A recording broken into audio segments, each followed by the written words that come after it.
Special Agent Smith. The FBI! Finally, some backup. Lieutenant's expecting you. Straight ahead. Watch out for the bloodstains. Forensics hasn't been through here yet. Got it.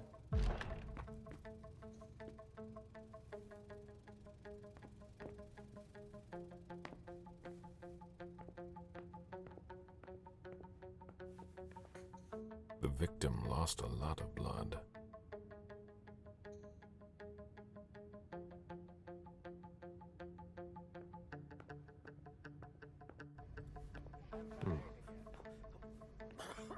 Yeah, I'm still looking.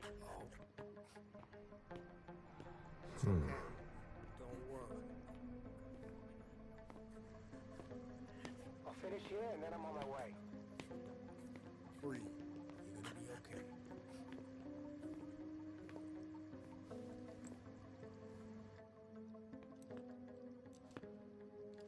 Lieutenant Anderson, I'm in charge of the investigation. Special Agent Smith, FBI. Really? Smith. Is that some kind of joke? No, why? Let it go. Never mind. I'll give you the DL. We got a call from the caretaker around 2:15. He told us that one of his residents was brought in with an injury carried by his bodyguards. We sent a squad car that got here around 2:45.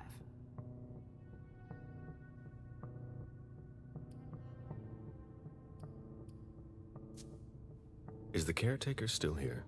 He's in the living room, but I don't think you'll be able to get anything useful out of him. Poor guy's in shock. Who was the first person on the scene? That would be Baker. He's somewhere around here. It shouldn't be hard to find him. Okay, then what? When they stepped inside, the guys came face to face with that. Do we know who the victim is? Yeah, he had his ID on him.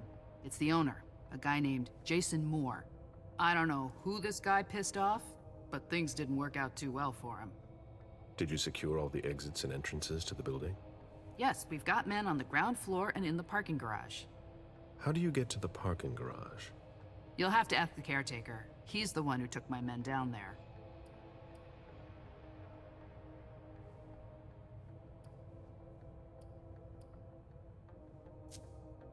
Where are the bodyguards? We haven't found anyone yet. What have you got on Moore? He was an asset manager.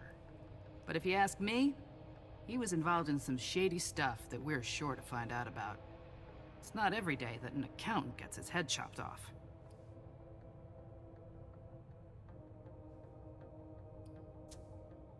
Do we know if he had a family? Yeah, a wife and an 8-year-old daughter. The wife, Lydia Moore, 34 years old, architect, dual citizen of Costa Rica and the US, no criminal record. Yeah, we're trying to get a hold of her. The daughter, June. We've looked and she's not here either. Go on. We're still looking for the head. We're waiting on forensics for everything else, but they're busy with another case.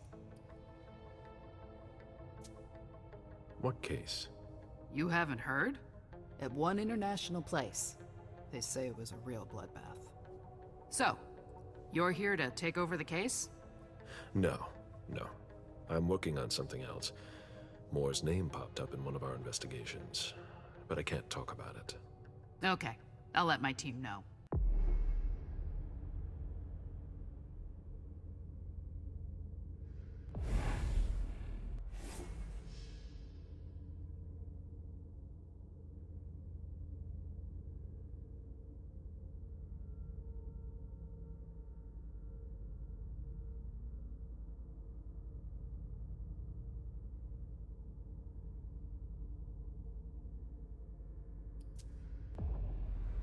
Agent Smith from the FBI is here.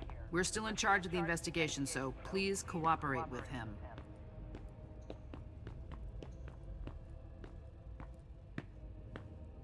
Sorry, I'm busy.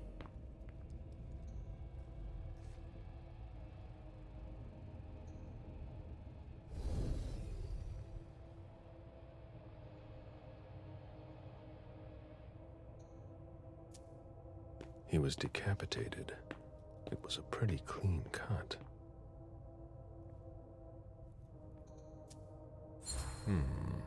The blow came from behind.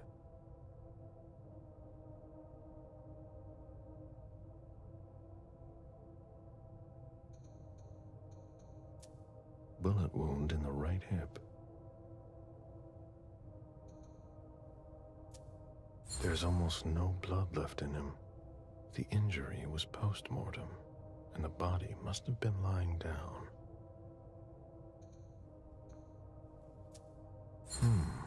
The flesh is burnt around the bullet hole, over a wide area. He was shot at point-blank range, no doubt about it.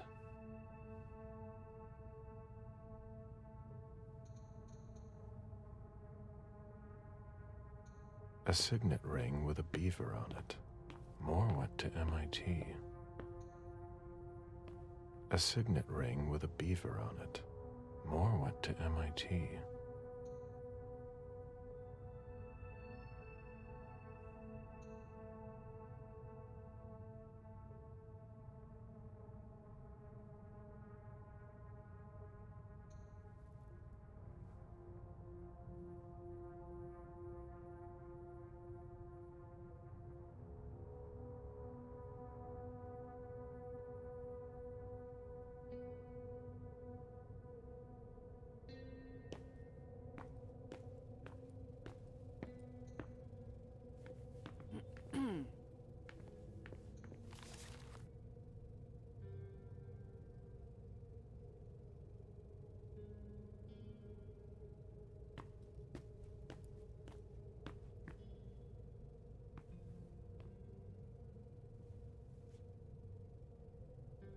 He must have gotten mixed up in some nasty business.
This sort of formal decor might impress Boston high society, but not me.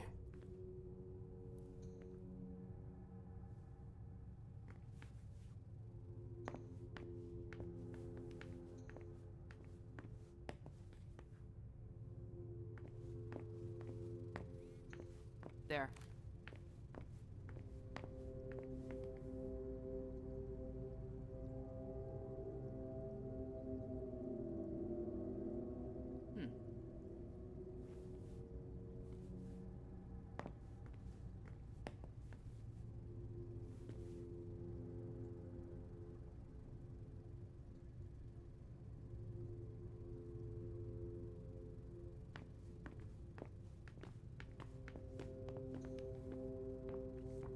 Moore's driver's license.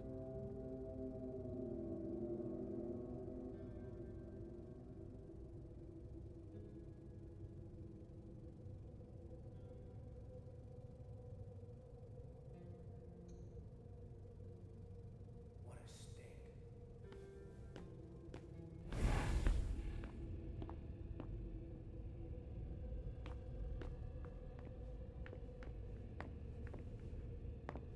My ship ended up at the bottom of the sea as well, like my other lives.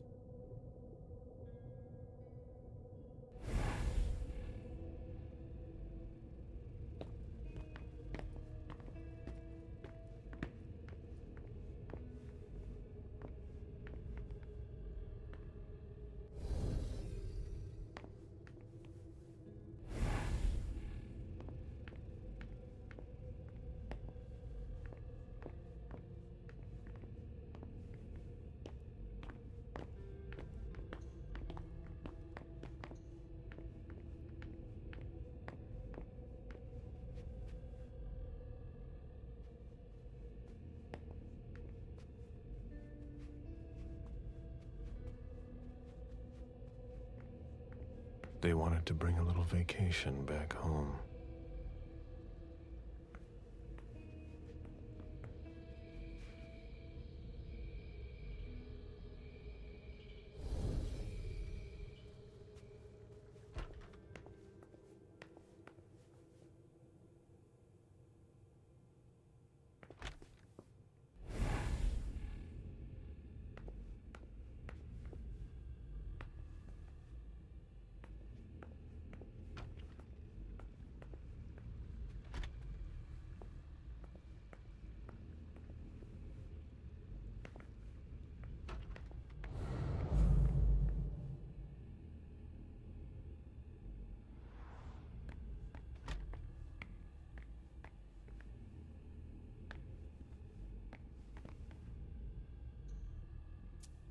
It seems like gardening is a real passion for Lydia.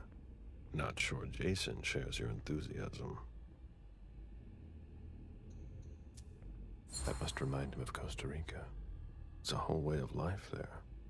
Slow down and enjoy things, in contrast to Jason's life.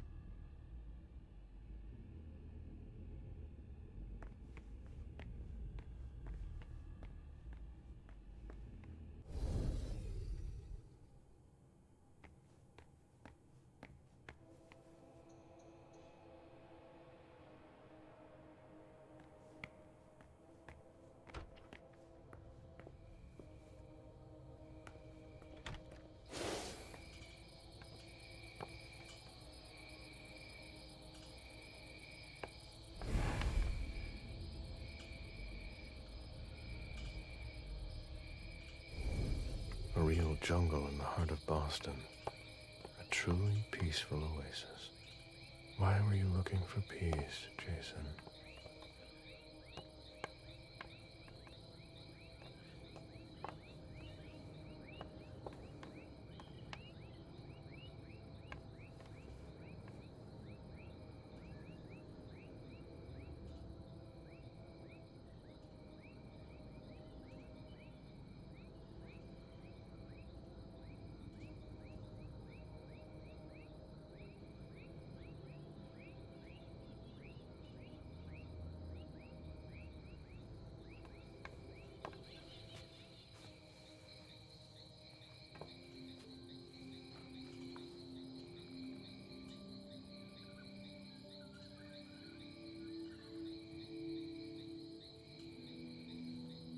I warned you, Jason.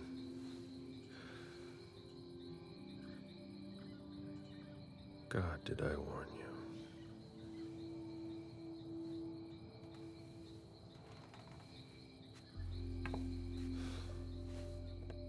We destroy all that we touch.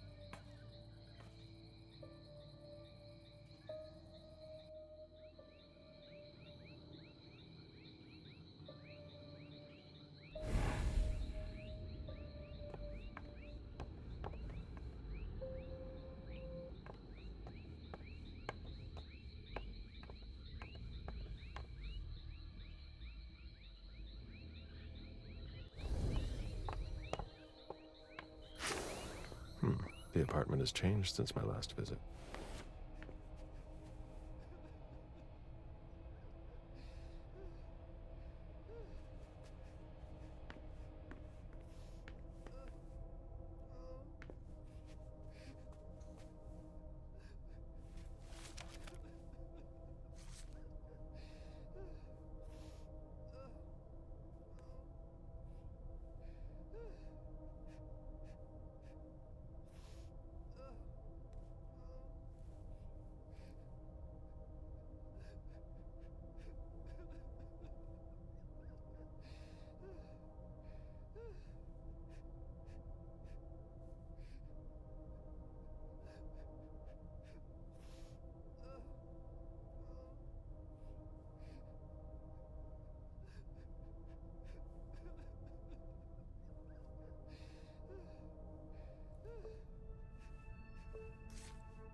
I have to question him.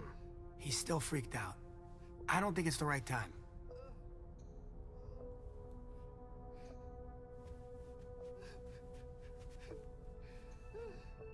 Mr. Adams, No. This can't be happening. What a nightmare. So much blood. I've got a few questions. I tried to help him. I told him we should call 911. I told him.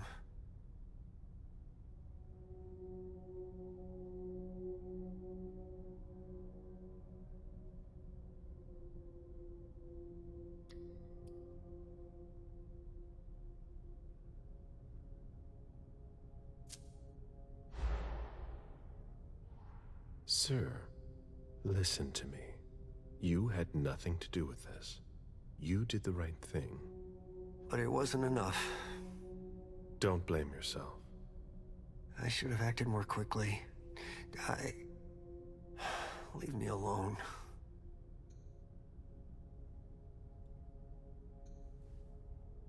It's terrible. I just can't believe it. It's awful. I should have done more.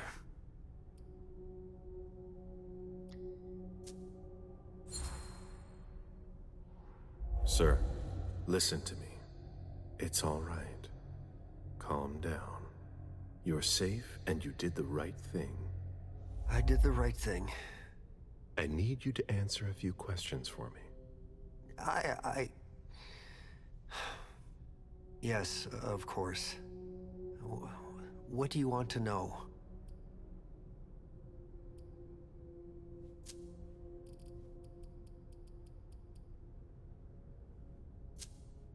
Did you know Mr. Moore well? We weren't friends, if that's what you're asking. But we got to know each other. With time. He was a creature of habit.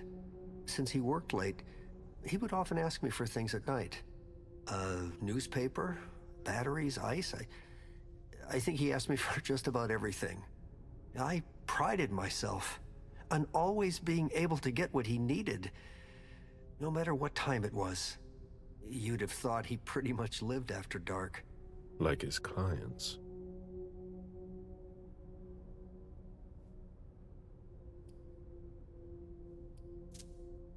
Did he have any enemies that you were aware of? No. He was a very respectable man. No bad company or anything. Except for us.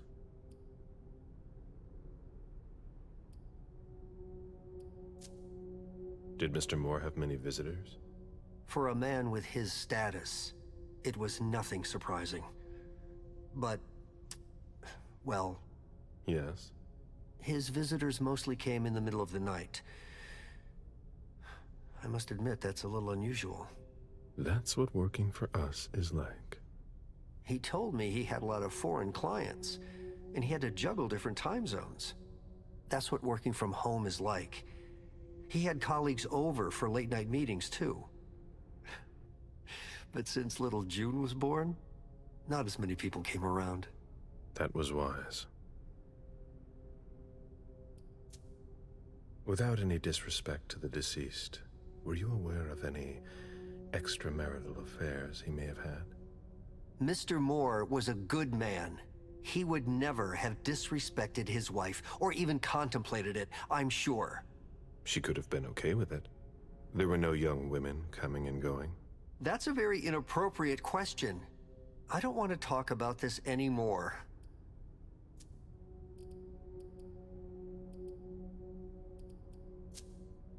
Tell me about the evening again, please. What happened tonight? Mr. Moore left with his three bodyguards earlier in the evening. One of them got in the car, and Mr. Moore came down around midnight. And then? They came back around 2 a.m. Mr. Moore was limping. He was leaning on one of his bodyguards, and he was bleeding. Was he injured? I told him I could call an ambulance or a doctor, but he didn't answer. I went closer to insist, but Wu told me they were in control of the situation, that it was no big deal. They went upstairs, and I saw drops of blood in front of the elevator. I told myself they were being unreasonable. What did those two goons know about it? So I called Mr. Moore on the internal line. Several times. Did he pick up? Not once. So I went upstairs and rang the doorbell. But nobody answered. So I went back down to the front desk and I called you. Do you know his bodyguards? Yeah, there's Jack, James, and Wu. But you won't hear me singing their praises. Why not? Oh, they're good at strutting around and acting tough when everything is going well. But where were they tonight? Can you tell me that? That was their job, right? They were paid to protect him.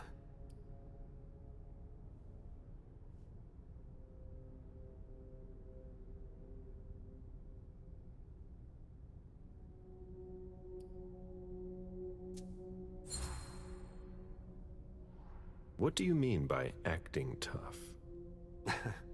More than once I overheard them talking to Mr. Moore, like they were his boss. The world upside down. They worked for us, just like your dear Mr. Moore. I hope they won't find another job anytime soon. Do you know his wife? Mrs. Moore is a model resident. She always has something nice to say to the staff. And is the first to welcome new neighbors, too. A true lady.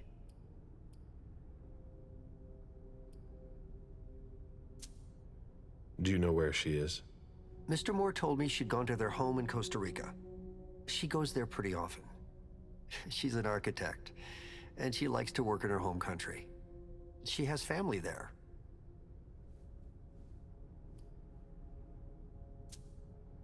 Do you think anyone could have been so angry with her that they could have taken it out on her husband? Oh, no. I don't think so. It's true that lots of people could have been jealous of her. But not to that point.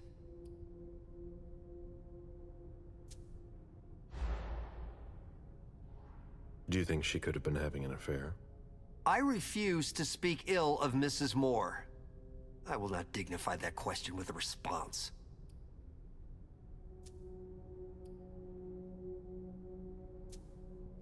I imagine the girl left with her mother. Not at all. It was the start of the school year, and Mrs. Moore left 2 weeks ago. I haven't seen her since Monday, when Mr. Moore took her to school on the first day. She must be staying with a friend. Poor little thing. Thank heaven she wasn't here.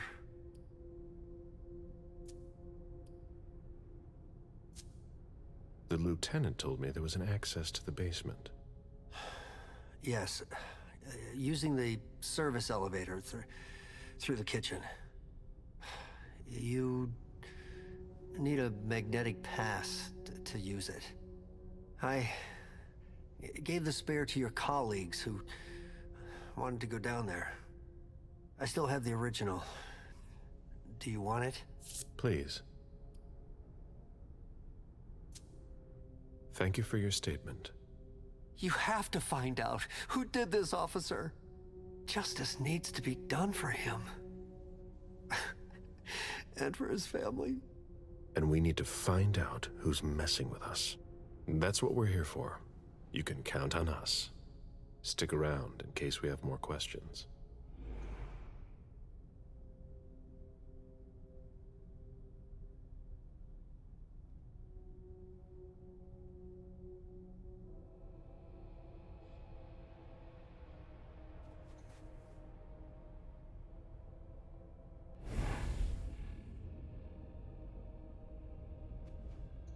Somebody slept here. Somebody slept here.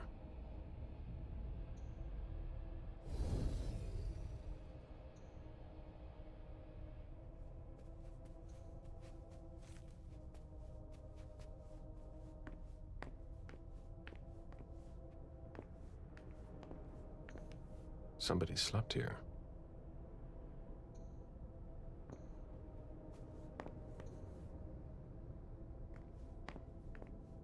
can see the tower where the reunification party took place. I should be there. You can see the tower where the reunification party took place. I should be there.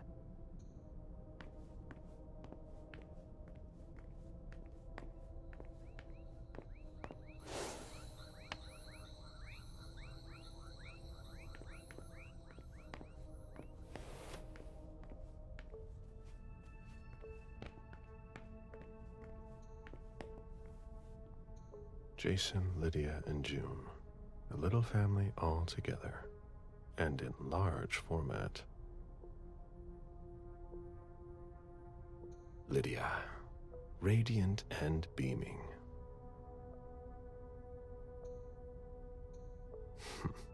June, who looks more like Jason than Lydia.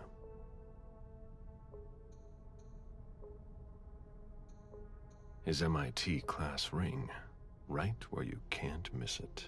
The same one I saw on the body.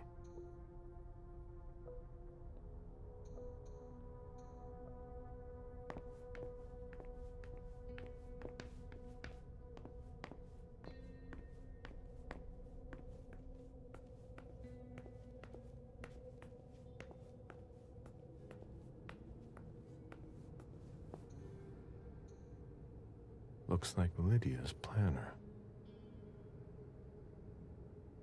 Lydia's life seems to revolve around June and her home in Costa Rica, with Jason often absent.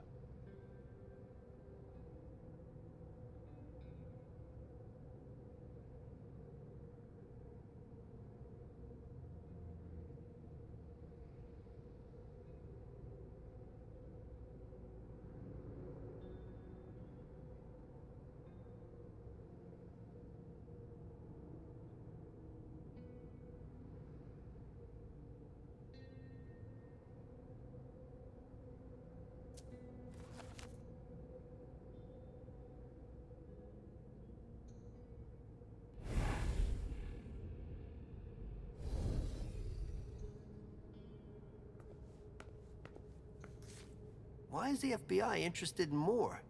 His name came up in several financial investigations we're working on.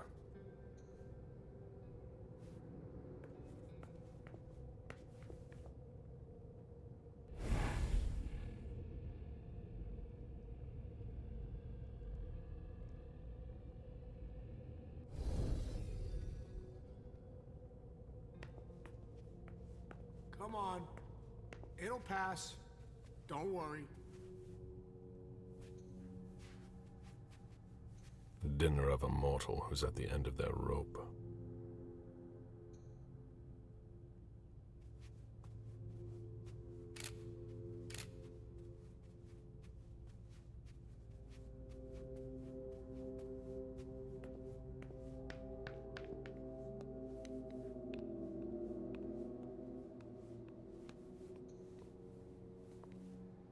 When I knew him, he took better care of himself.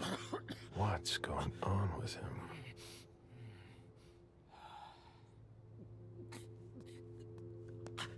There are bloody prints on these bags.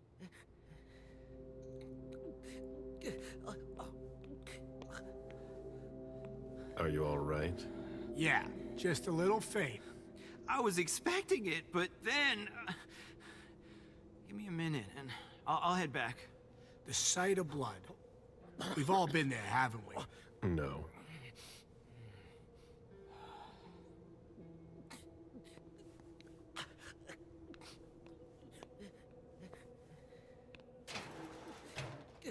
Oh, there are blood stains on the garbage chute. Oh, there are blood stains on the garbage chute.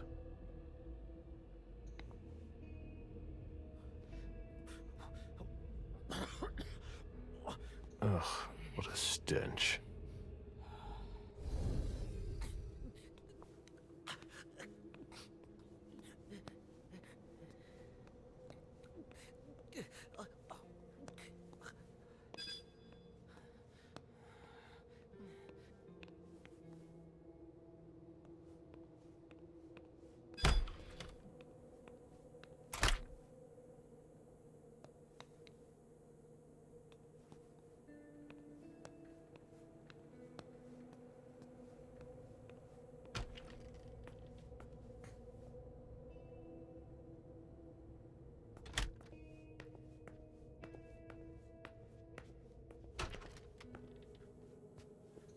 Wet laundry. Mold. It's been here for several days.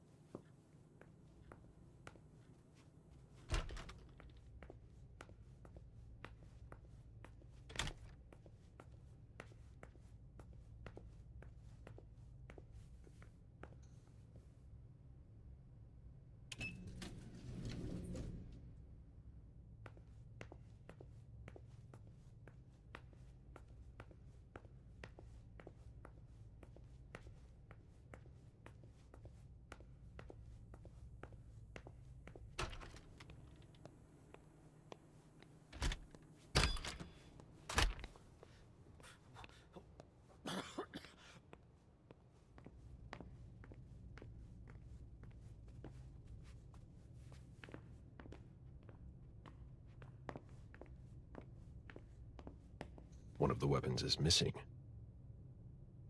One of the weapons is missing.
Moore's ambition could have made him one of our own. Instead, we made him our slave.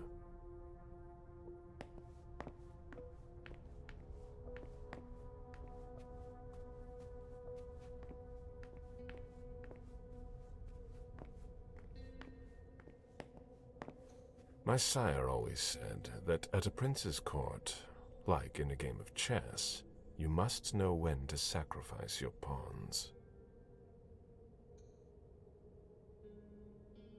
My sire always said that at a prince's court, like in a game of chess, you must know when to sacrifice your pawns.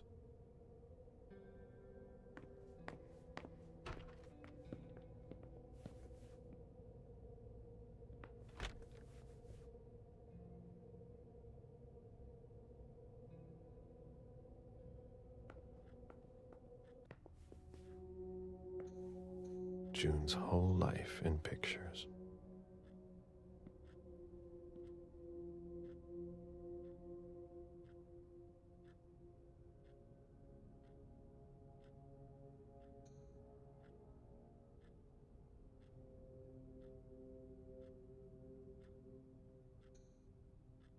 There. Jason and June, probably on a beach in Costa Rica.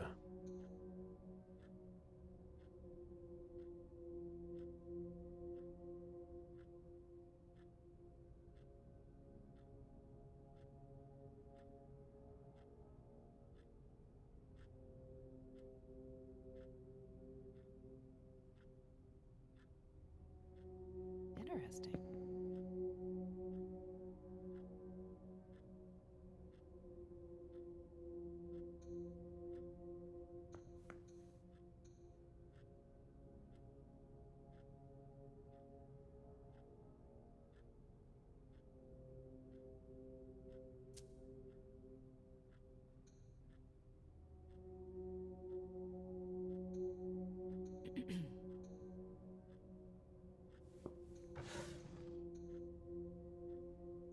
diary of an 8-year-old girl, June, Jason's daughter.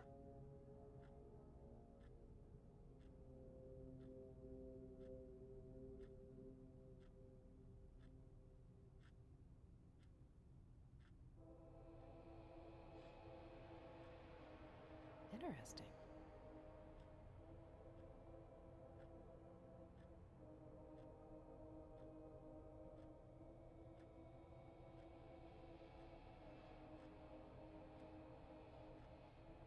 Oh?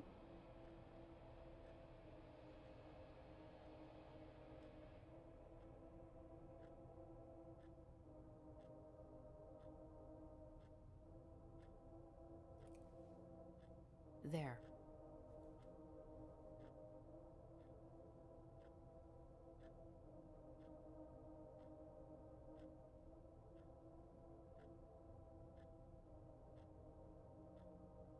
Interesting.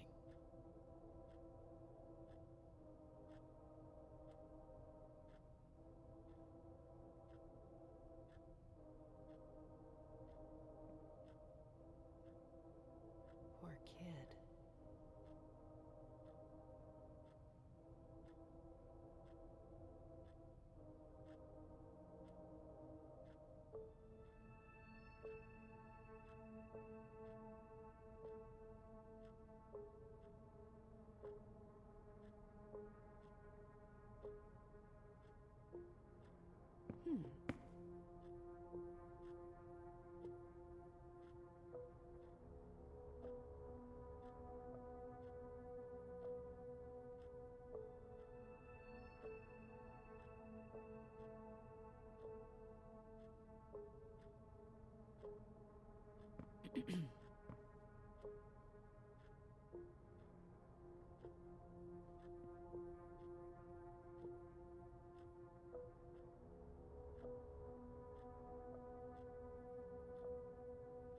Oh?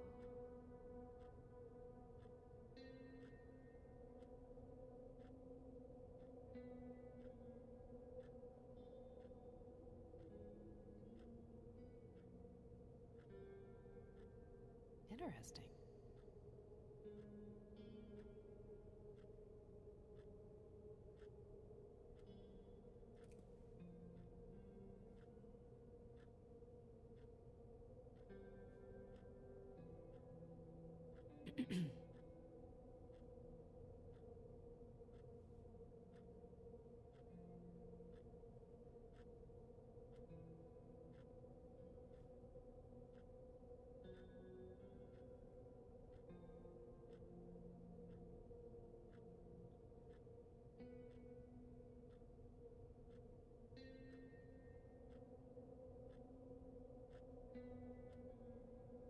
Oh?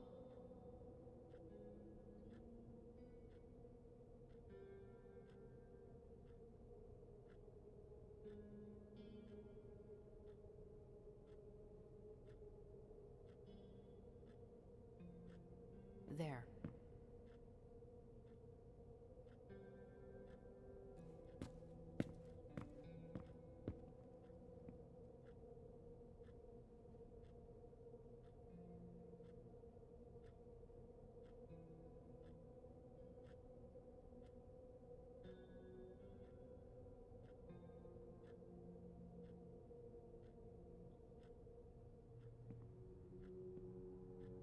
Interesting.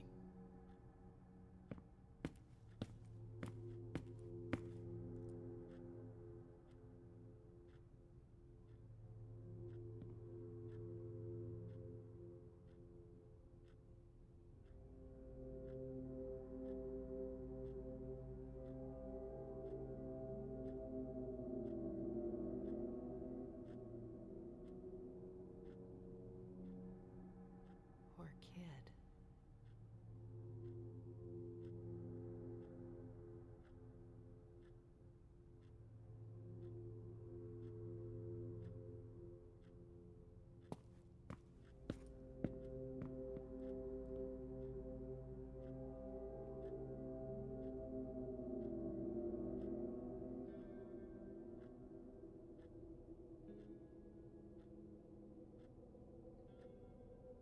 Interesting.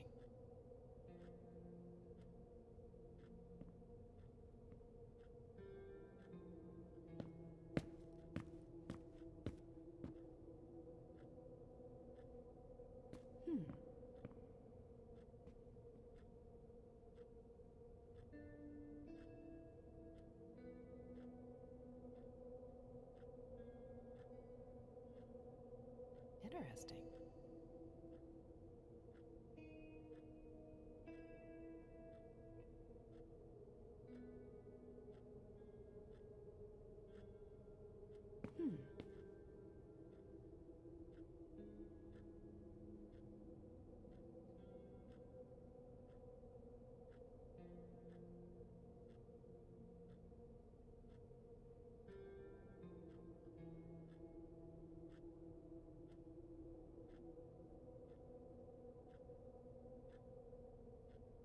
Oh?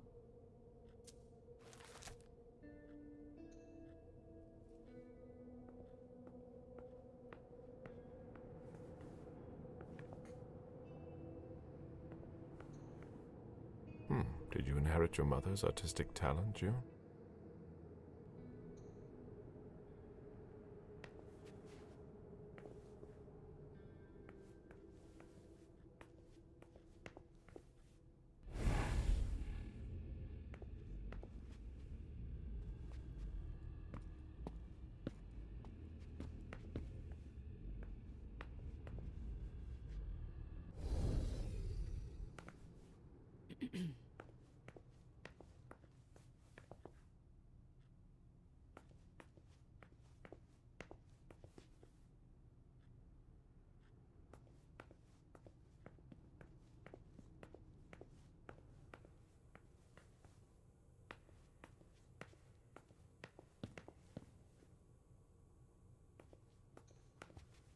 A bathroom with a shower and a tub.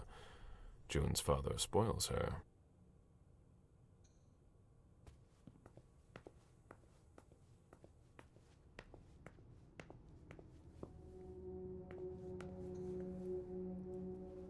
You must be Smith. Yes. Rickman. Have you found anything? Not yet. This is the girl's room. There's no sign of her. I guess that's a good thing. I'm going to take a look around. Let me know if you find anything. Okay, Smith.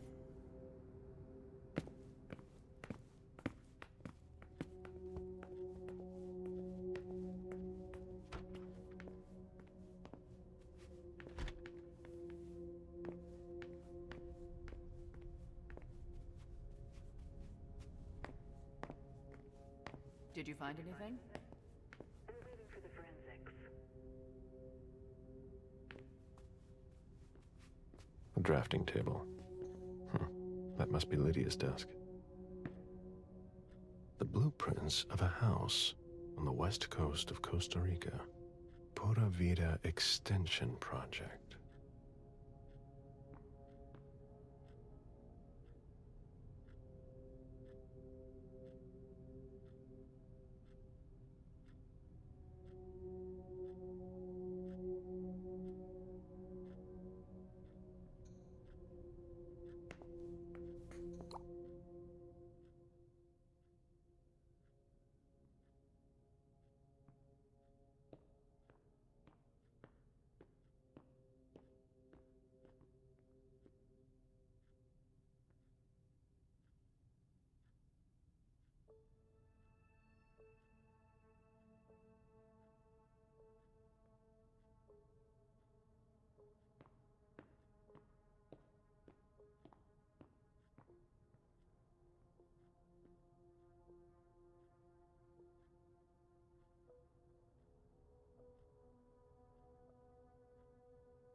Dad gave me a phone this morning for the first day of school.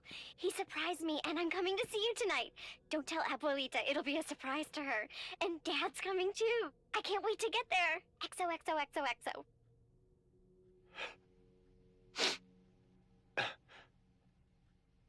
Damn it, Lydia. I can't do it without you. If you could just see June. I can't tell anyone. I'm not gonna make it. I'm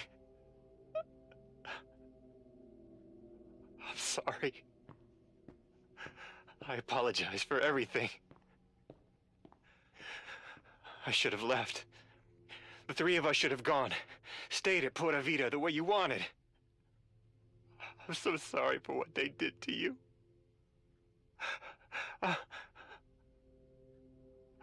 I'll always love you, Lydia. Forgive me. Forgive me.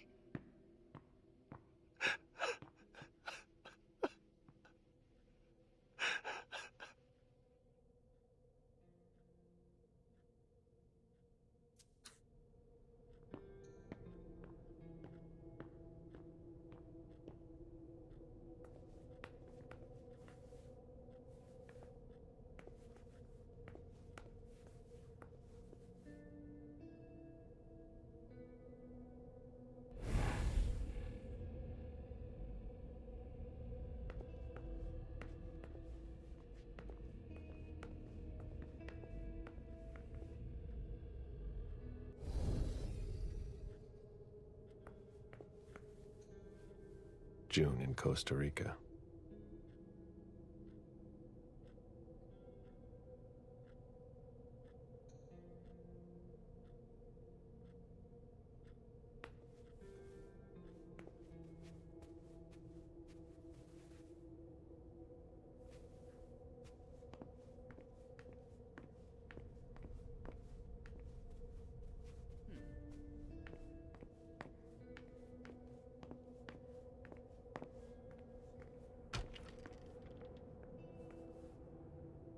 I've never been in this part of the apartment before. Poems in Lydia's mother tongue.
change.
Understand better now.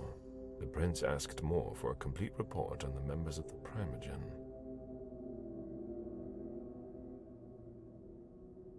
Someone tossed a bunch of stuff in this bag, in a hurry to leave. Someone tossed a bunch of stuff in this bag, in a hurry to leave.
A cell phone.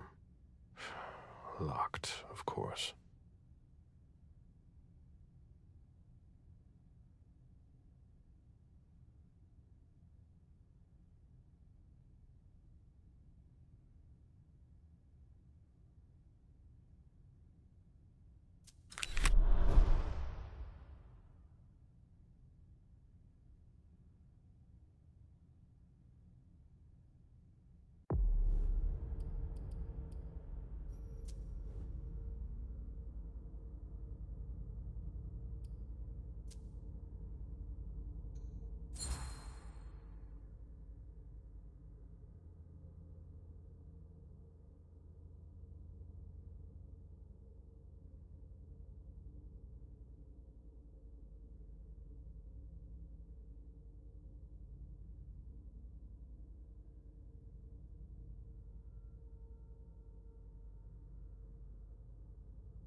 Lydia was killed.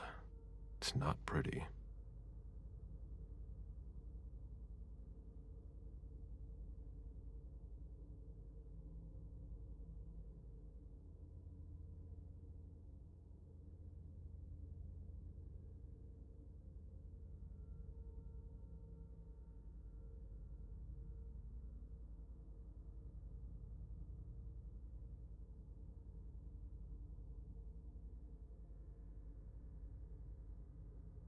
Dad?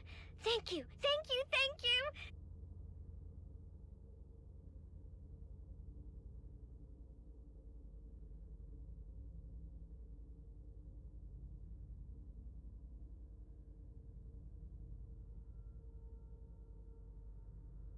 Dad? Thank you, thank you, thank you!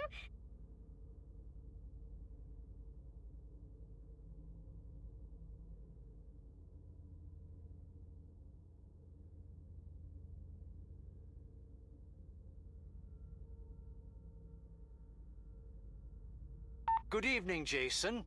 I need you tomorrow night at Nakatomi Plaza.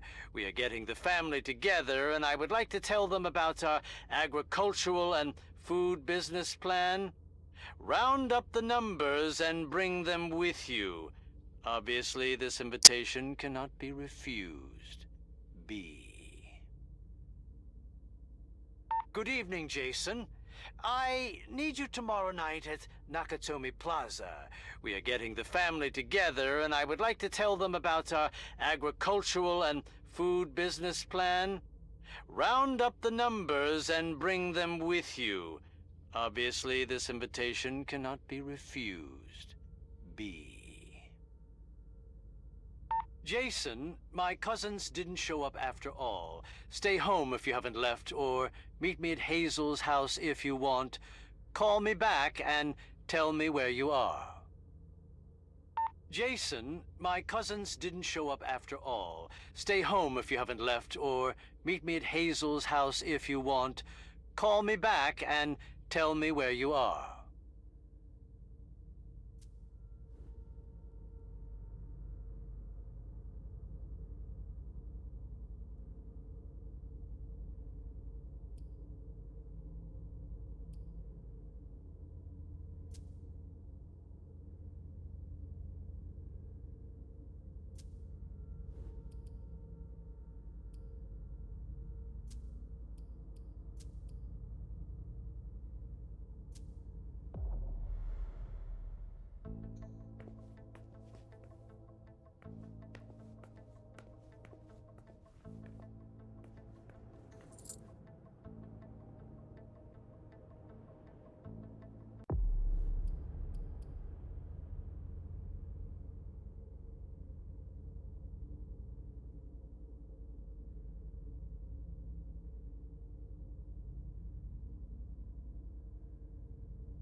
Poems in Lydia's mother tongue.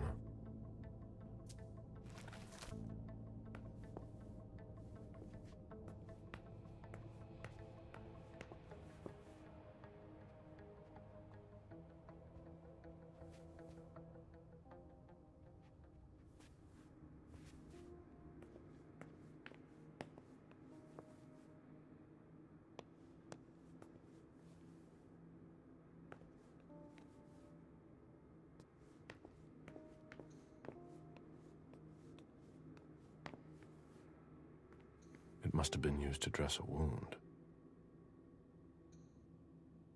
It must have been used to dress a wound. Bottle of disinfectant, obviously handled by someone who was bleeding.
Ugh, what a mess. A fortress security catalog. They install highly secure rooms.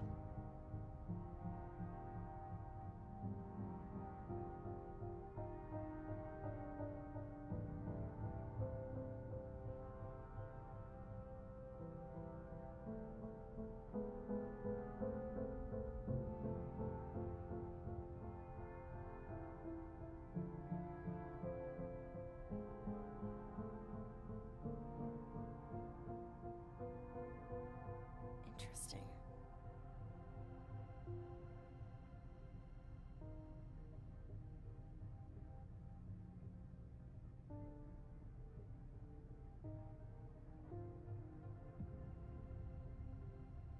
Oh.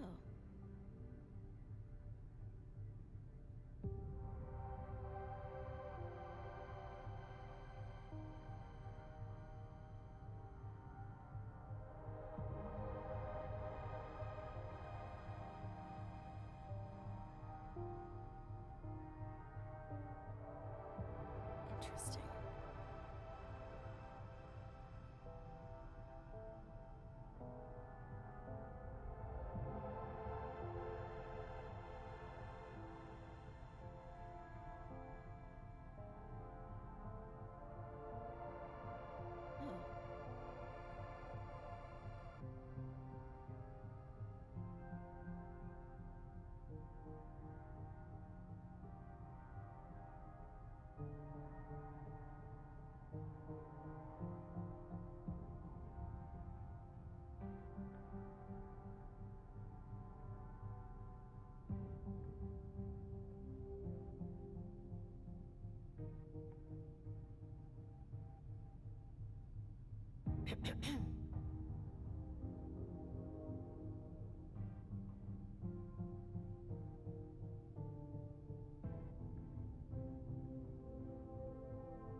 Have you found anything? I'm going through the financial records. Moore managed the accounts for a lot of big names in Boston. Here, take a look for yourself.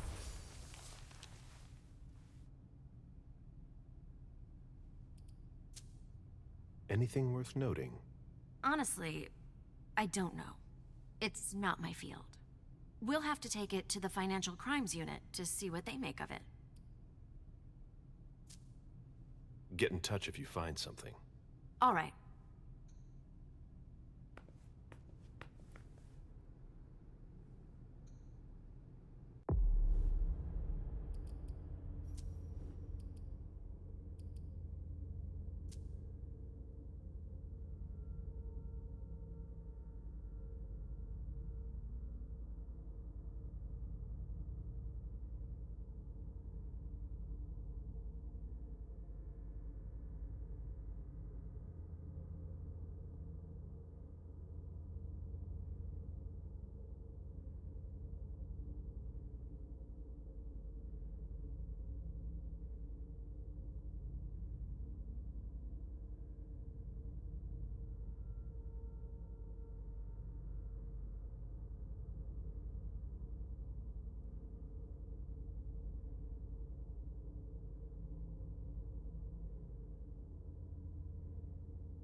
Account statements from different banks.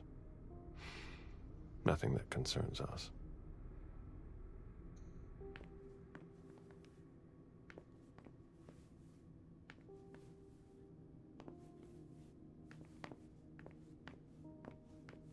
Deeds, stock portfolios. Moore doesn't just manage the Camaria's business. Deeds, stock portfolios. Moore doesn't just manage the Camaria's business.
Dijon, are you making plans in case things go south?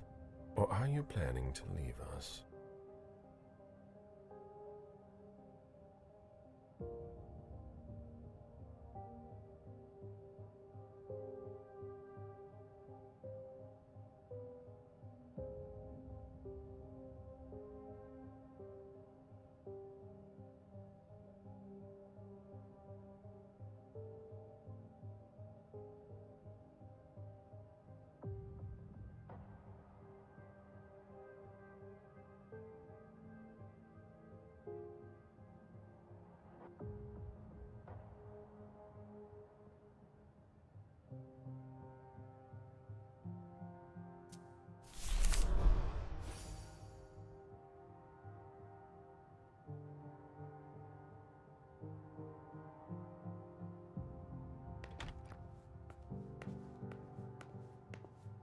Auction. Acquisition of Lot 87. Dejan Siaka. A trumpet belonging to Don Ellis. An auction. Acquisition of Lot 87. Dejan Siaka. A trumpet belonging to Don Ellis.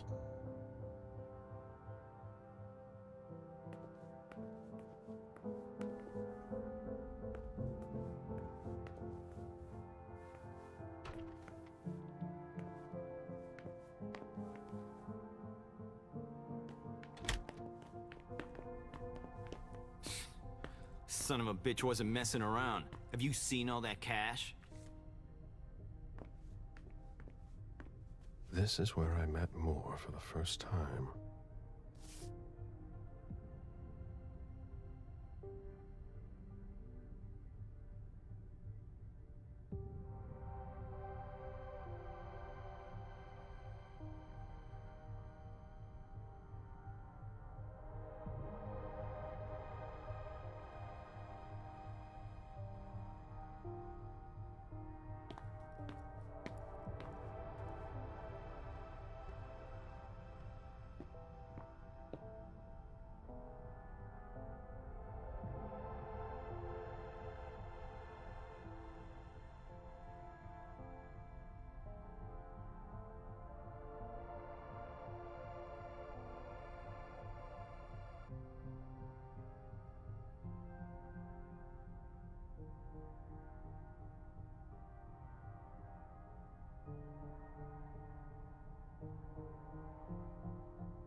Human logic is beyond me. What's the point in doing that?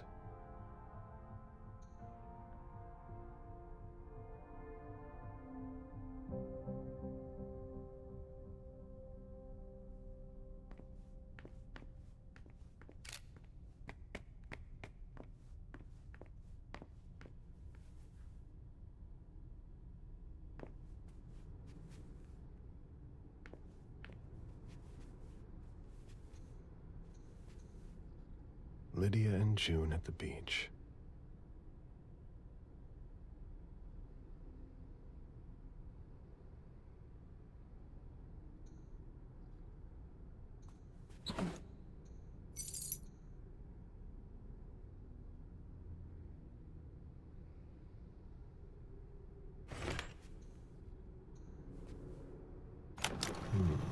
A safe. Now we just have to find the code.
Lydia and June at the beach.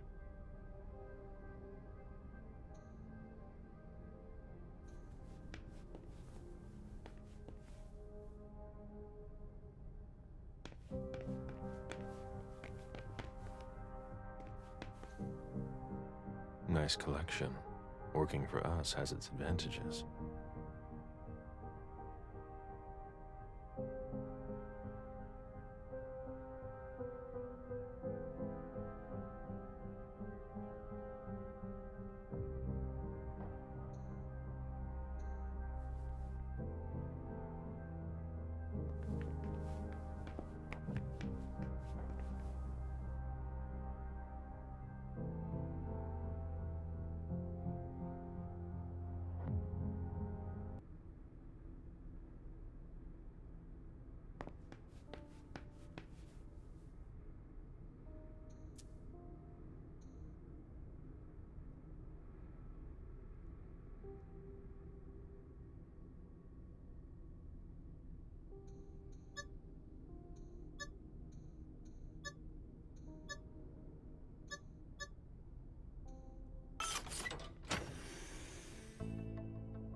There was a lot of money involved. We're not going to get a return on our investment anytime soon.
A thank you letter from Fortress Security after the installation of a system for more. Maybe he kept it for reference.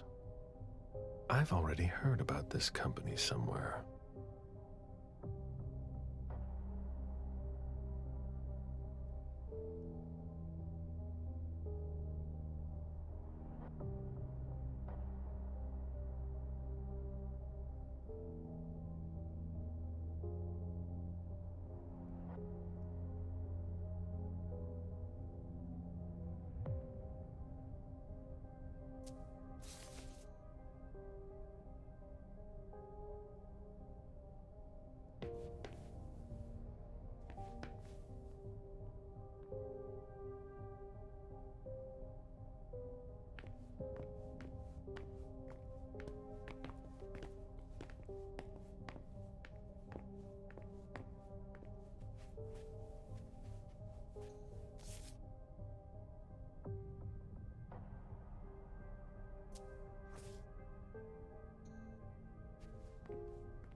Officer Baker, can I help you? Were you the first person to arrive at the scene of the crime? Yes, sir. My partner and I were the first to get here. Just tell me about it. We got the call around 2:20. The caretaker had called because a resident was injured. It took us about 20 minutes to get here. The poor guy was in a panic. He told us he'd seen one of the tenants, Jason Moore, enter the building, and he looked hurt. He was being held up by his 2 bodyguards, and he was bleeding a lot.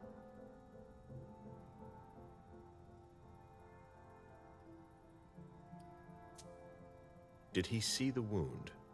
Yeah, he said the victim was holding his right hip. So I went upstairs with the caretaker. We saw blood in the elevator and on the landing. I rang the doorbell, but nobody answered, so the caretaker opened the door. I identified myself. There were traces of blood leading down the hall away from the entrance, and just after that, I found the decapitated body.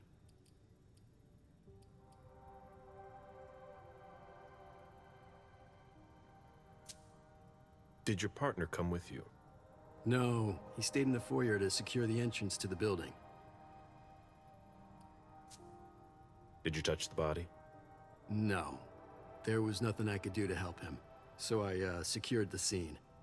I put my gloves on to take his ID out of his jacket pocket so we could identify him. Then I called it in. Where was the caretaker during that time? I told him not to come inside, but he followed me. When he saw the corpse, he was really shaken. He wouldn't let go of me. Then what did you do? I called for backup. They told me that forensics would get here as soon as they could. They were out at another case. That was their top priority. After that? I secured the entrance to the apartment.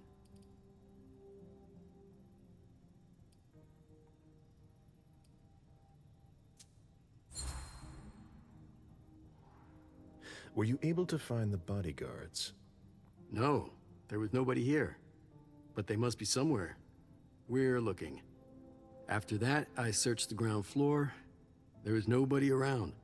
But from the looks of things, somebody searched the apartment. When Sergeant Lehane got here, she took care of upstairs. It's a good thing, too, because it took everyone else another 15 minutes to get here. She didn't find anyone there. So there's no sign of the family then? Nothing. The place is empty.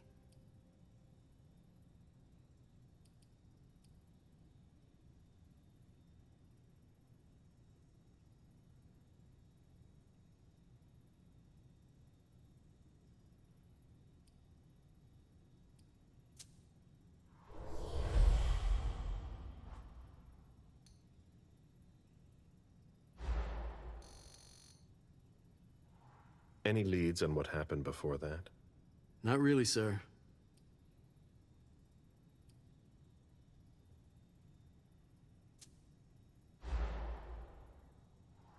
That's it? You seem concerned. It's nothing. I just don't have enough evidence to go on. Guess I've got to keep looking. All right then. I'll let you get back to work.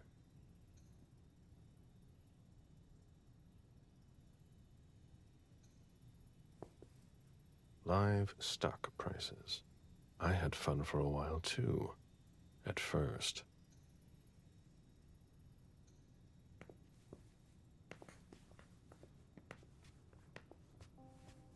It was my greatest pleasure before.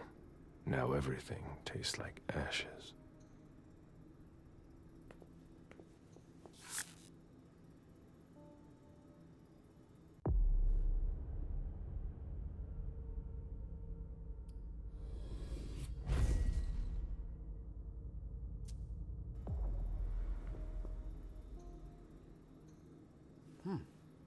I should put some money on that.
Can you take a look at the cards, please?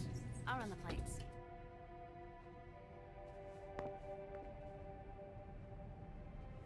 Hey, mister. You can't go into the parking garage. It's a crime scene. Agent Smith, FBI. Oh, hi. Officer Norton. They didn't tell me you were coming down. Got something? Wyatt saw Moore leave at 2:25. Wyatt?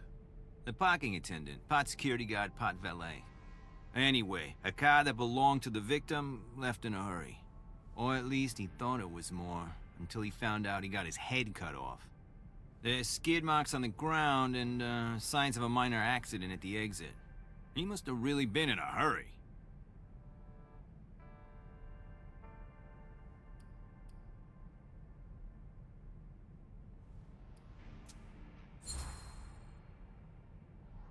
He? What? You said he must have been in a hurry. You're saying it was a man? Oh, no. It just slipped out without thinking. It could have been a woman. Do you think it was the murderer? We're not sure of anything at this point. I've got a few questions.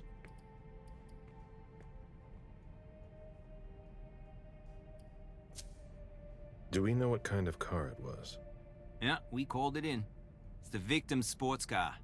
Wyatt said there's only the sedan left.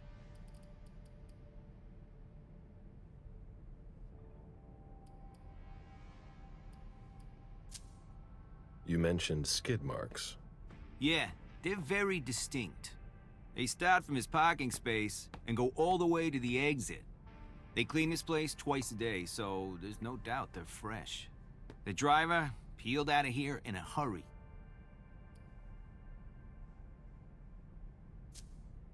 Where's the witness? Wyatt? He's in the security booth over there.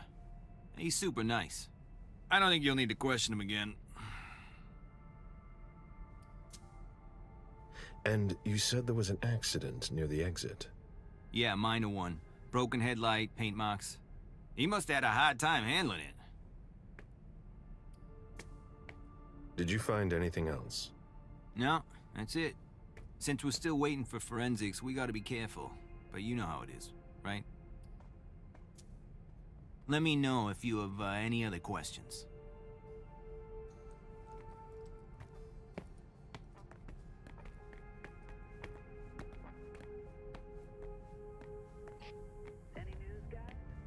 Still looking.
Hello, Mr. Bizori.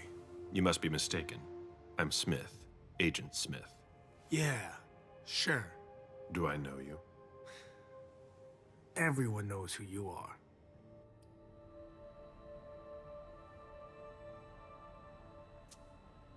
Is it just me, or are you pals with all the cops around here? Let's just say I'm pretty intuitive. You know what I mean. In the years you've been hunting us, you've acquired a hell of a reputation among our kind. I didn't know you would come. I'm not looking for any trouble. I didn't do anything wrong. Just who the hell are you?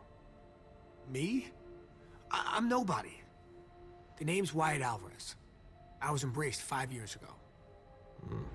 A thin blood. I spent years hunting them when Quentin King ruled Boston. Unfortunately for me, the blood of my sire was already weak.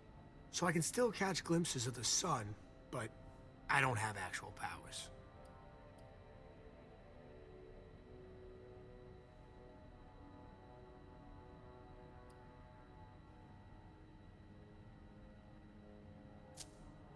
Who created you? His name was Victor, but he died last year. Do the kindred know you exist? Yeah. I followed the rules, but the prince told me he never wanted to see me again, so I try not to make waves. I try to help out, here and there.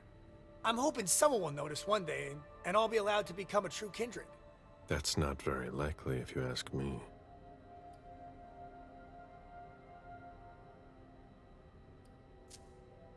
I hope it works out for you. I'm doing what I can. Actually, if you could put a word in with the prince, I'd be eternally grateful.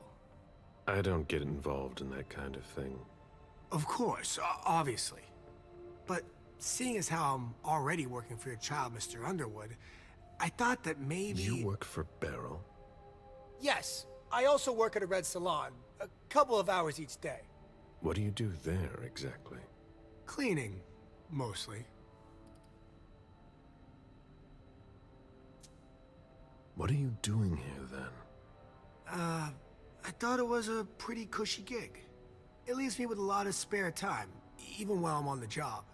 And it also means I can live at night.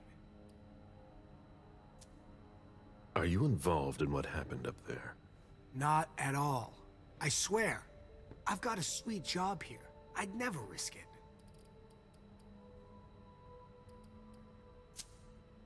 So what happened? I've got no clue. My shift started at 10 p.m., as usual.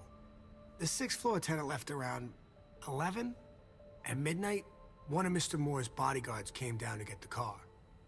They were going to a party, apparently. I didn't see them come back. Then, around 2:20 or so, one of Mr. Moore's cars went flying out of here. It hit the wall near the exit.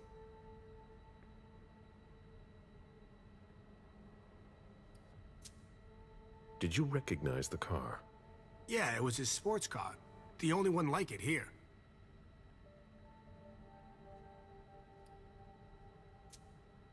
Did you see who was behind the wheel? No, it's got tinted windows. I thought it was Mr. Moore at first. But from what happened upstairs, I doubt it now. Hey, were you the one who... You really think if it was me who did it, I'd be standing around here trying to figure out what happened?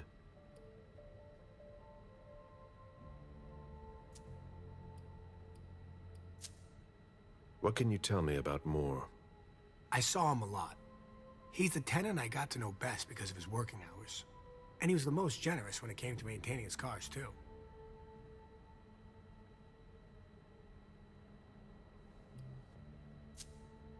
Anything in particular about Mrs. Moore? Yeah, I see her every once in a while. Sometimes I see her with a girl, coming back from vacation. Sure is good they weren't here tonight. What makes you say that? Well, Mrs. Moore's car. I haven't seen her in the garage for weeks, and she's the one who took the girl to school. Mr. Moore told me they were on vacation, and he was going to go join them soon. Did you see the bodyguards today? James came by earlier this evening to move Mr. Moore's car. but I haven't seen him since. That'll be all for now. At your service, Mr. Bazori.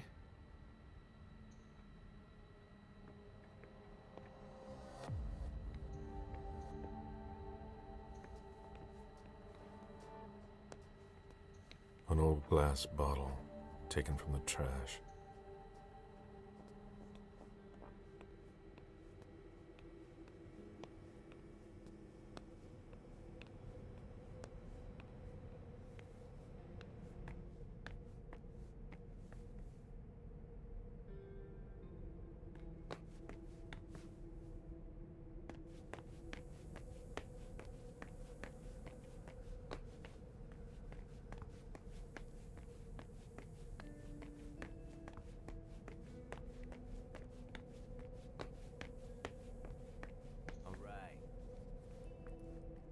Agent Smith, FBI. Oh, hello. McLean. Can I help you? Just a few questions. Moore had several cars, right? Yeah, I think so. But you better talk to Wyatt about that. Your colleague mentioned an accident that happened tonight. Do you know anything about it? Oh, no. Not yet. Wyatt told us everything he knows.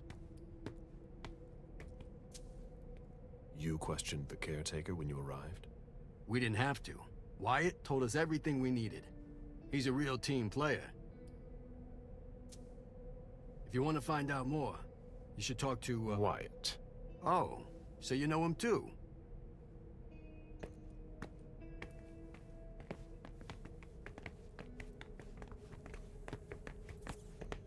Do you know if our backup's on the way? This should take a long time.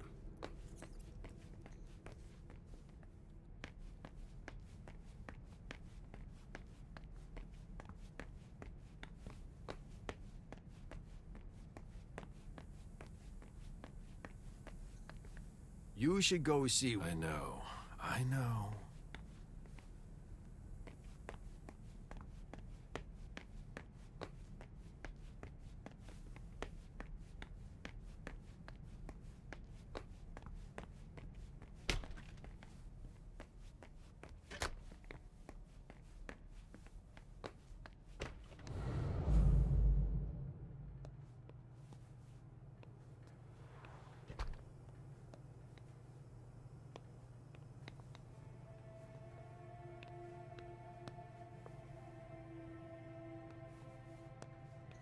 Even access to the trash is restricted here.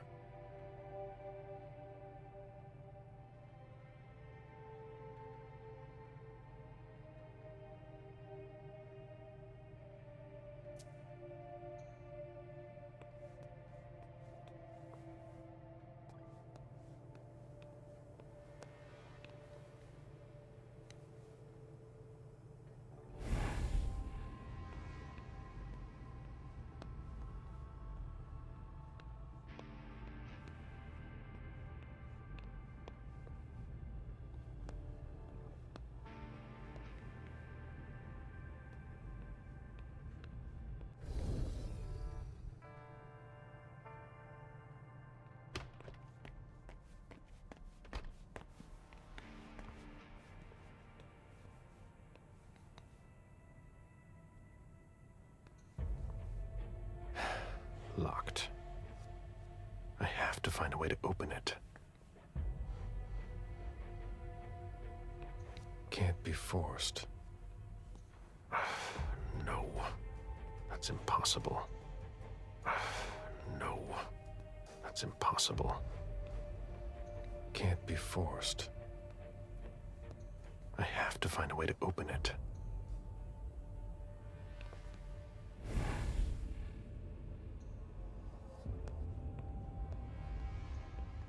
I have to find a way to open it.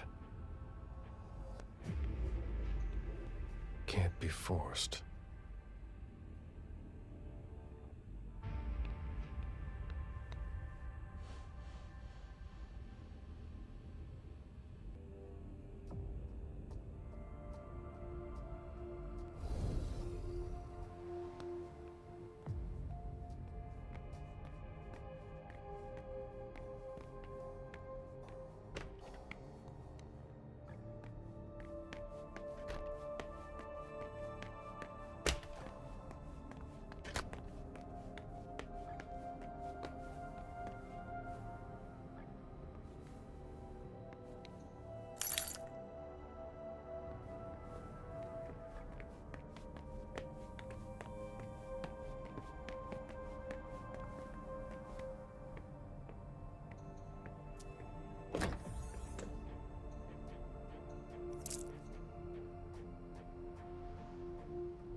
There's nothing in it.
We're waiting for the forensics.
Hilda's planned for everything, even her eventual end.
Did you want something else?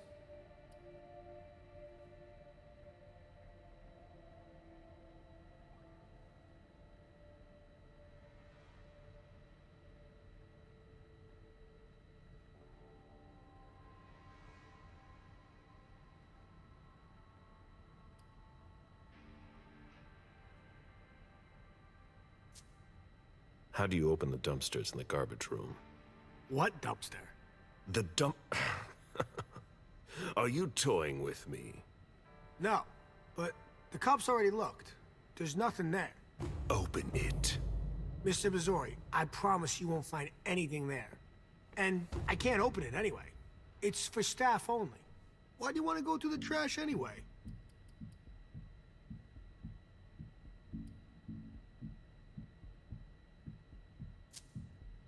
There were some traces of blood on the garbage chute in the kitchen upstairs. Somebody tossed something, and I want to know what it was.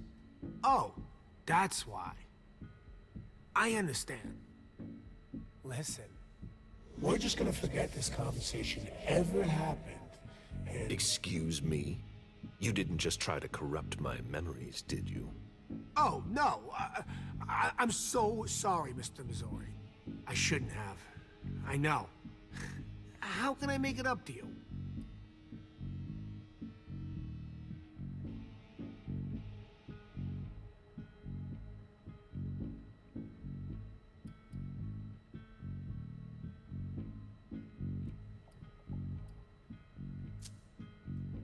Before I get really angry, do you want to tell me what the hell is going on?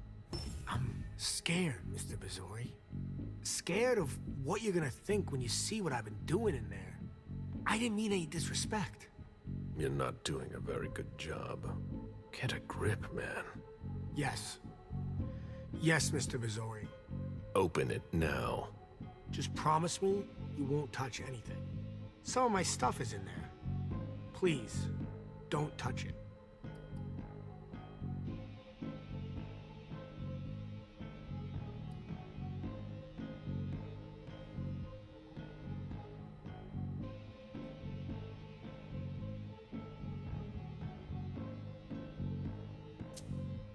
I've been sent by the Prince of Boston. Do you really think I owe you anything? That's not what I meant. You talk too much. Open the door. Right away. All right, it's open. Wouldn't you rather tell me what you're hiding in there? Well, I cook a little. A guy's gotta survive. I don't have to tell you that. I don't make a whole lot of money here. What do you cook? Oh, a little of everything. But I've got all my stuff in there. And there's some pretty rare ingredients. Rare? Yeah. And kinda illegal, too. Such as? In some recipes, well, I use vials of kindred's blood, for instance.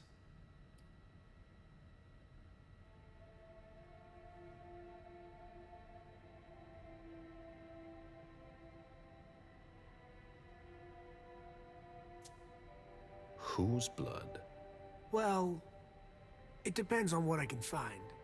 Okay, but what have you got right now, exactly? If I tell you, can it stay just between us? You're not fucking going to start again. Okay. Okay, I managed to obtain some of Quentin King's blood.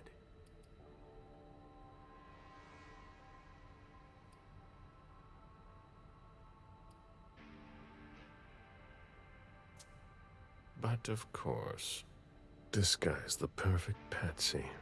I almost pity him. King answered the beckoning at the same time as the rest of the city's elders. It can't be his blood. One more thing, boss. Don't call me that. I hope we'll meet again, Mr. Missouri.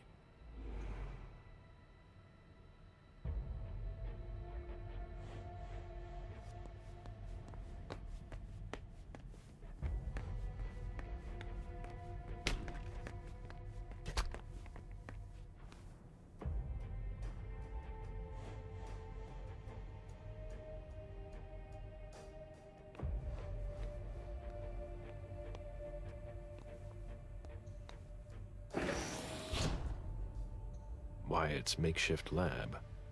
And it's not meth. Rusty cans.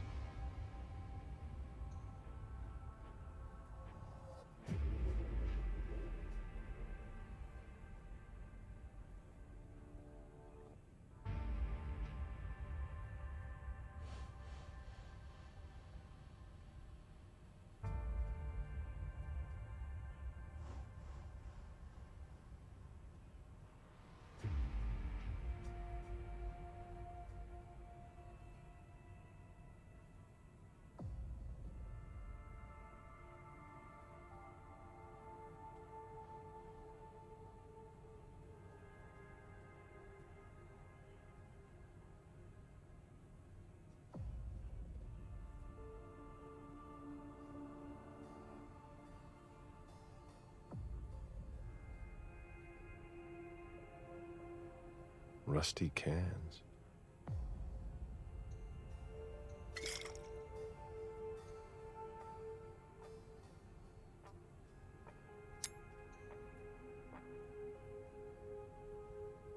Who would want to take that? Empty soda cans. Old chicken feet. Old chicken feet. A shoe with worn-out leather.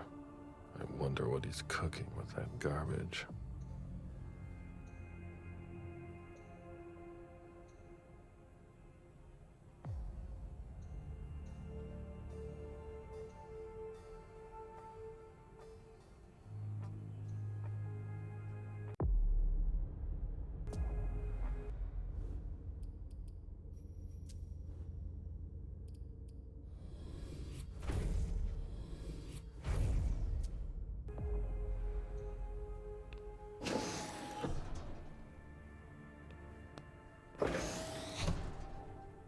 Nothing of interest. Garbage.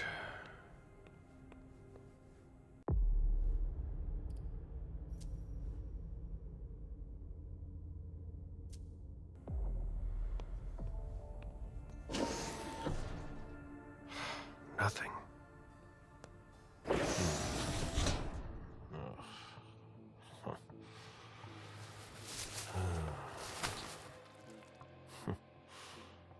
Oh. I wasn't expecting to see you here. Woo.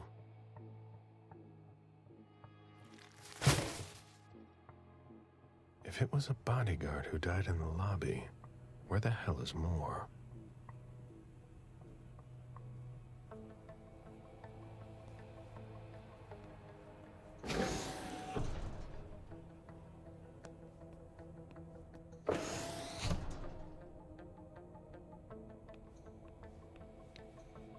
nothing of interest.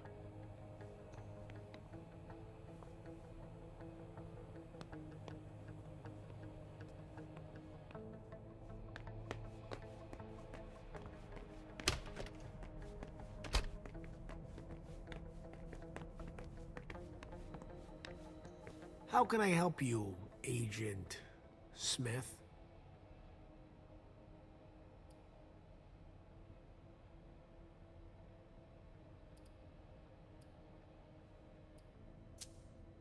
I went through your trash. So? Are you interested in one of my ingredients? That's not really what I've got a problem with. What? You didn't tell me about the man's head in a plastic bag. What? But what the hell? Is it more? No. That head belonged to one of his bodyguards. But... It wasn't me, Mr. Missouri, I swear. I don't know anything about it.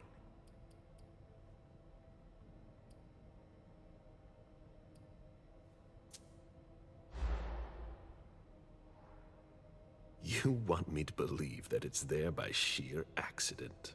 I swear. It's... You gave me the runaround so I wouldn't go through the trash. But no. And then I just happened to find a decapitated head. Tell me everything you know, Wyatt. Nothing. I don't know where that head came from. Okay. You're not really helping me here.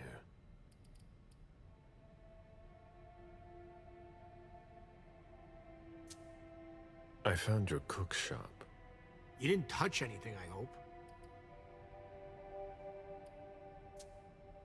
I take what I want. Yeah. Of course. It's just that... It's taken me years to find some of those things. So what? No, it's nothing. I hope you found what you were looking for.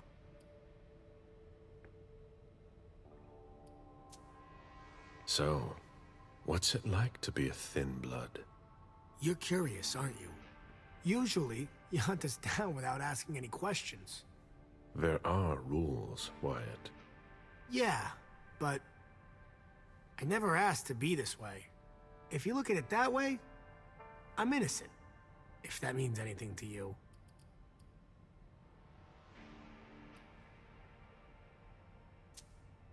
Like I said, there are rules. If we don't follow them, there will be chaos. But it's unfair. That's the Camarilla for you. You could have gone to the Anarchs if you didn't like our rules. Or, we can change things from the inside. We're eternal. We don't know how to change. We were hunted under Quentin King. Look at us now. Things are already starting to change.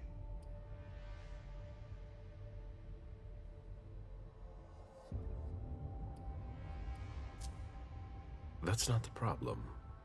You shouldn't even exist. And the second they give the order, you'll be eliminated.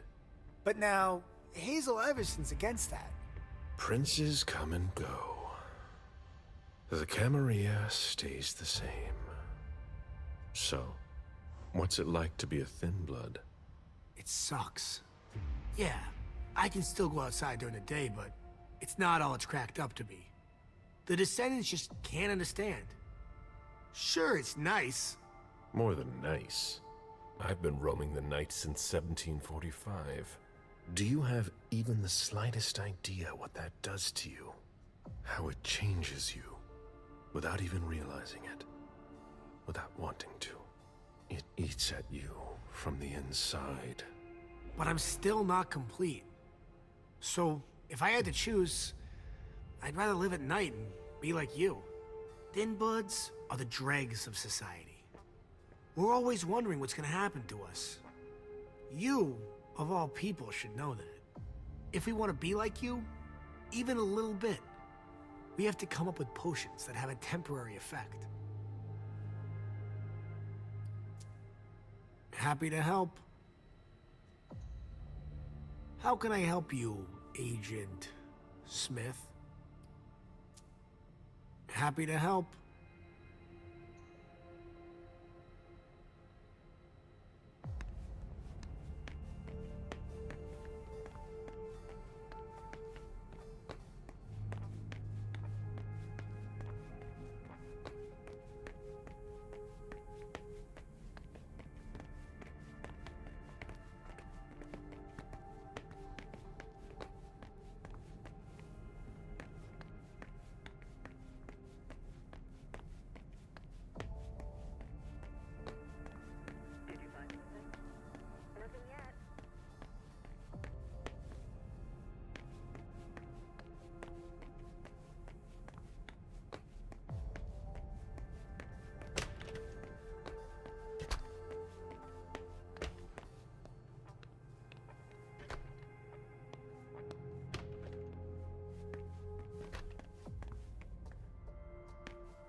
Huh.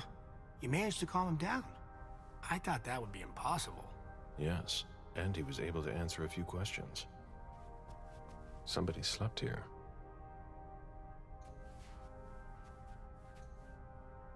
I've just got one more question. Yes. What do you want to know?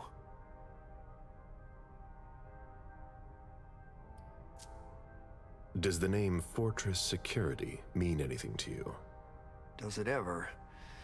Hard to forget them. They came out here last year to work on a project for about 2 weeks. And Mrs. Moore had interior designers here just about every season. But this time, the workers showed no respect for the common areas. There were 4 of them, and I can tell you, they made quite a mess. I had to clean up the debris and plaster they left behind them for weeks. Any idea what they were working on? No. I mind my own business. 4 workers here for 2 weeks who left behind loads of debris and plaster. They weren't here for a small project.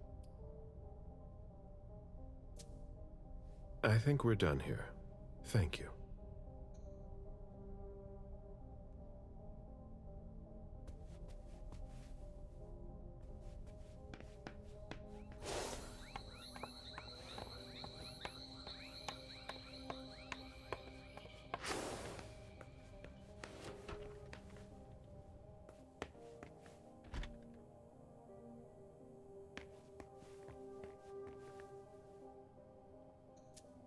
It seems like gardening is a real passion for Lydia.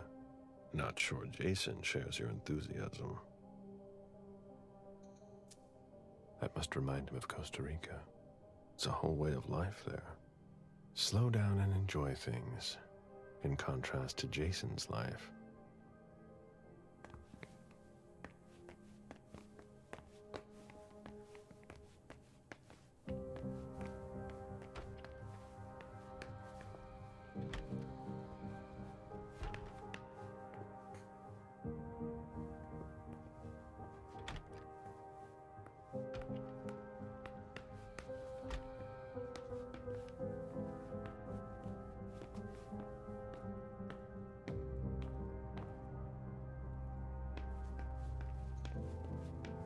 Where in God's name is forensics? Sorry, Smith, but I've got work to do.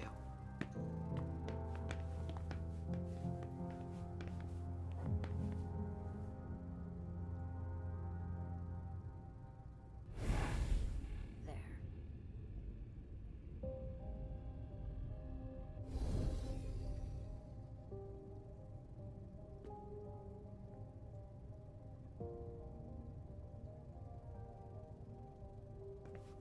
My ship ended up at the bottom of the sea as well, like my other lives.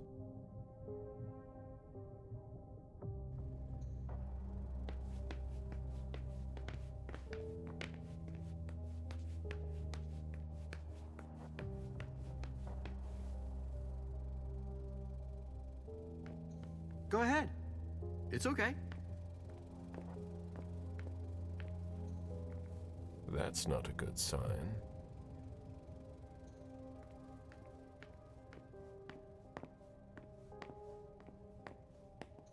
Moore spends lavishly to impress his guests. Moore spends lavishly to impress his guests.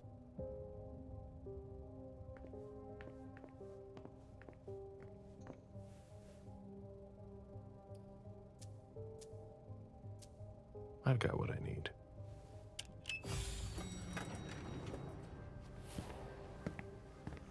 Let's go back to the prince.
And like always, you've completed your mission.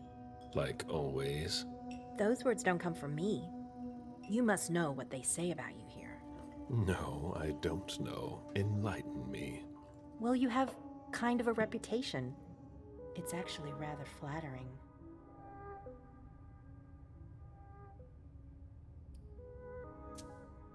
What exactly do they say? Oh, you want to know? I didn't think... Simple curiosity, nothing more. Everybody kept saying that Caleb Bazori has been in tough spots before, and that you come through them unscathed.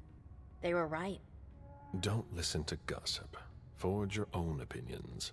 Don't worry about it. It's not a natural thing here. It takes some experience. Mens et manus.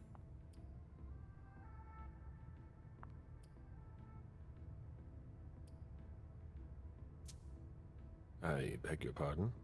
Nothing. It's Latin. My mind wandered for a moment. You didn't tell me what was in those files you gave the prince. I don't see how that's any of your business. To make up your own mind about something, the best way is to go to the source. And apparently, Jason Moore is well informed. I see. You'll have to be patient, Fang. Do you think your success on the mission could play to our advantage? I mean, for... The prince will decide your fate when the time comes. Being useful to her can't hurt. How do you feel about it? Honestly, I just want to get it over with. Like when you're going into finals. Even if there's no going back? It's a little late for that, isn't it? It is. Your child, Beryl Underwood, did he have any second thoughts? I don't want to discuss it. He's your only child, so I wondered how it went. Well, could you enlighten me? Beryl is very different from you. He always has been. I was blind. It won't happen again. Beryl would have begged me to get what he wanted. Your patience reassures me. I'm making the right choice with you.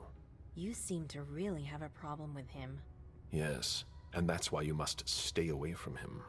This separation between you, what caused it? Don't dig too far into it. You know this is something I don't discuss. That's too bad.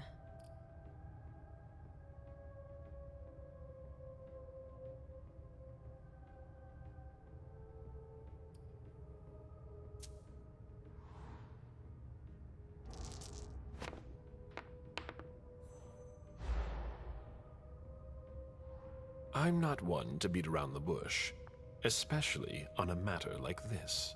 So either be frank with me, or be silent. Then let's not talk about it. Stay away from Beryl.